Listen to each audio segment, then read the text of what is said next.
Las 7:23. ¿Cómo ves todo este asunto, querido Ezra Shabot? Buen día.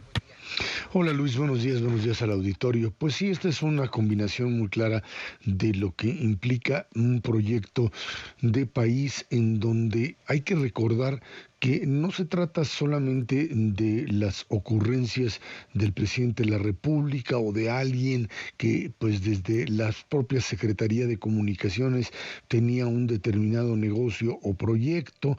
Se trata fundamentalmente de una estrategia que se fue armando desde el inicio de esta administración, en donde pues hay que recordar que lo primero que se estableció fue un modelo de austeridad para deshacerse de lo que llamaban el grupo de tecnócratas que habrían saqueado al país y que habrían definitivamente destruido lo que representaba la propia nación mexicana o el nacionalismo revolucionario mexicano. Es que aquí vemos una confluencia de dos cosas que explican lo que hoy estamos viviendo y lo que la Auditoría Superior de la Federación reporta. Por un lado, pues lo que representa el modelo de país que el presidente de la República y propio Morena quieren construir.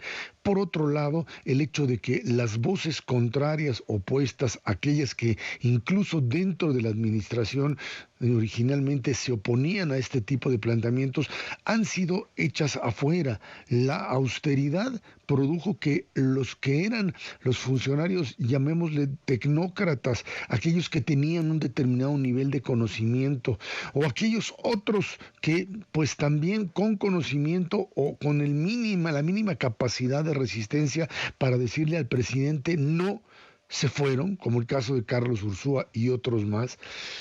Pues esta combinación te lleva directamente a una serie de errores que son errores gravísimos. Esta combinación de falta de conocimiento con una burocracia de enorme ineptitud te va llevando a una serie de gastos que, más allá del tema corrupción, que seguramente si te pones a buscarla la vas a encontrar porque no hay mecanismos de control, porque si el dinero fluye sin que haya formas de saber bien a bien cómo se va gastando, seguramente habrá manos que estén haciendo mal uso del mismo. Te vas a encontrar básicamente con este tipo de sobregastos y esto que la Auditoría Superior de la Federación encuentra que es un manejo totalmente absurdo, irracional, fuera absolutamente de los mecanismos de supervisión que tienen que existir. Si uno lee con bastante calma, si se puede mantener el informe de la auditoría, se ve que no hay procedimientos, no hay formas de demostrarle a un auditor que el espacio donde uno tiene que actuar en una compra o en una venta, la metodología para establecer el tipo de medidas que se requieren en ello existen. Es decir, todo lo que está ligado al conocimiento, al orden y a la precisión para poder hacer una compra, venta racional desapareció, Luis. Y en función de esto tienes estos gastos exorbitantes que derivan finalmente de una falta absoluta de control, de una burocracia que desconoce lo que hace, más por supuesto de una incapacidad y de una sumisión para poderle decir no al presidente.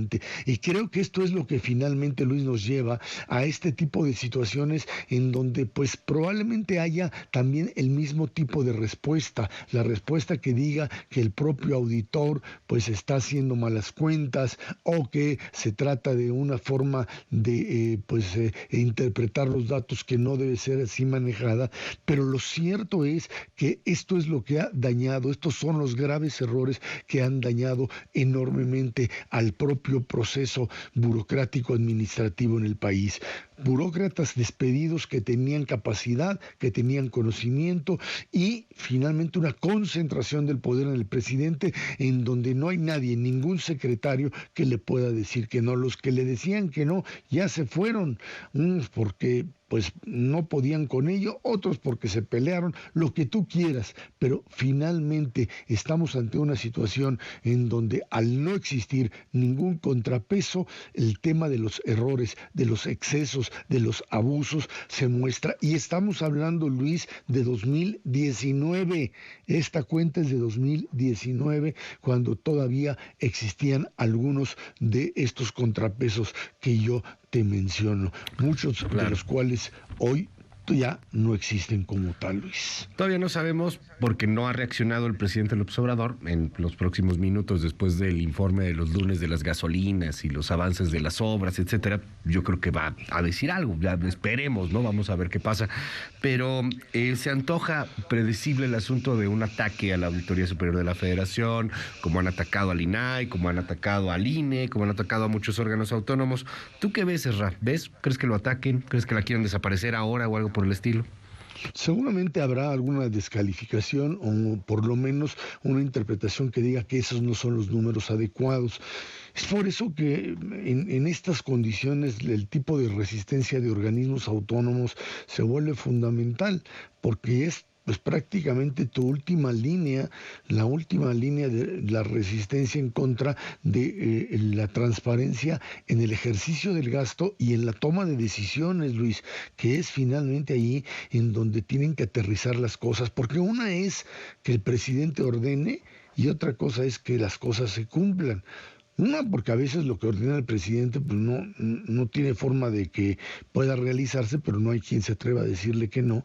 Y otra, porque pues la propia burocracia es una burocracia profundamente ignorante y desconocedora de los procedimientos para llevar a cabo incluso aquello que, siendo ordenado por el presidente y sí se puede realizar, pues no sabes cómo hacerlo, no saben cómo instrumentarlo, y ahí tienes todas las demostraciones para llegar quizá al punto final, que es la gran catástrofe, que es el manejo de la pandemia, en donde pues ahí creo que es la cereza, desgraciadamente, la cereza del pastel de este modelo simplemente de inoperatividad, de un fracaso fundamental, Luis.